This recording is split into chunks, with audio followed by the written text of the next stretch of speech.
जी का बयान बोल्ड अक्षरों में छपा है सभी समाचार पत्रों में कि ना सर सर झुका भी सकता हूँ और सर कटा भी सकता हूँ युवाओं के लिए। मुख्यमंत्री जी से मैं कहना चाहती हूँ कि ये नाटक नौटंकी बंद करिए। ना किसी का सर कटवाना है, ना किसी का झुकवाना है। सिर्फ इतनी आपसे इल्तिजा है कि जिन्होंने बेरोजगार युवाओं का अपमान किया उनको नेपाल समर्थक, बांग्लादेश समर्थक, फिलिस्तीनी समर्थक, राष्ट्रद्रोही, देशद्रोही और पता नहीं क्या क्या आपके संगठन के अध्यक्ष महेंद्र भट्ट ने अनपढ़ गंवार कह दिया। दीप्ति रावत ने प्रेस कॉन्फ्रेंस करी, गीताराम गौड़ ने प्रेस कॉन्फ्रेंस करी, तमाम लोगों ने बाहर मुन्ना सिंह चौहान ने प्रेस कॉन्फ्रेंस करी। तो लगातार इनके धरने को कुंद करने के लिए, इनके धरने को डाइल्यूट करने के लिए, ठंडा करने के लिए जिस तरह से महारथी आपके बाहर आए और अनाप शनाप अनर्गल भाषा उन्होंने इस्तेमाल करी हमारे प्रदेश के युवाओं के लिए, बस इनके ऊपर कोई कार्रवाई कर दे तो वो काफ़ी है, वरना आपको सर झुकाने और सर कटाने की कोई ज़रूरत नहीं है। इतने बड़े बड़े शब्द बोलकर कहीं ना कहीं आपको भी लोगों ने देखा कि 8 दिन तक आप किसी और रास्ते पे चल रहे थे। 8वें दिन पता नहीं कैसे इतना बड़ा हृदय परिवर्तन आपका हो गया। प्रताप की जो रहस्यमयी मौत हुई है उससे पूरा उत्तराखंड सकते में है और उत्तराखंड नहीं पूरे देशवासी सकते में है।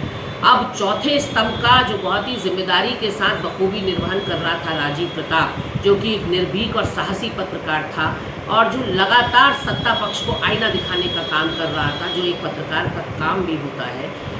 इस तरह की निष्पक्ष पत्रकारिता का जब इस तरह का अंत होता है तो कई सवालों को जन्म देता है। 18 सितंबर को लापता हो जाते हैं राजीव प्रताप, बताया जा रहा है अपने दोस्त की गाड़ी चला रहे थे, और 10 दिन बाद 28 सितंबर को उनका शव बरामद होता है। 25 फीट नीचे कार खाई में गिरी हुई थी।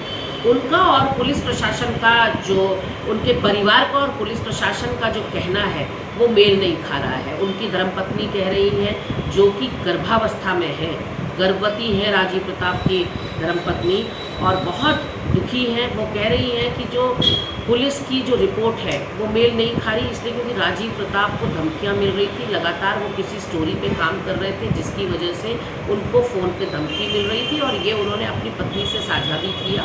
और उसके अलावा वो कह रही कि 10 दिन में उनकी फ़ोन लोकेशन ट्रेस करने में पुलिस प्रशासन को इतना टाइम क्यों लग गया, क्योंकि लापता होने से एन पहले उन्होंने अपनी धर्मपत्नी से बात की थी। तो ऐसा तो नहीं हो सकता कि उसके बाद फ़ोन स्विच ऑफ कर दिया हो।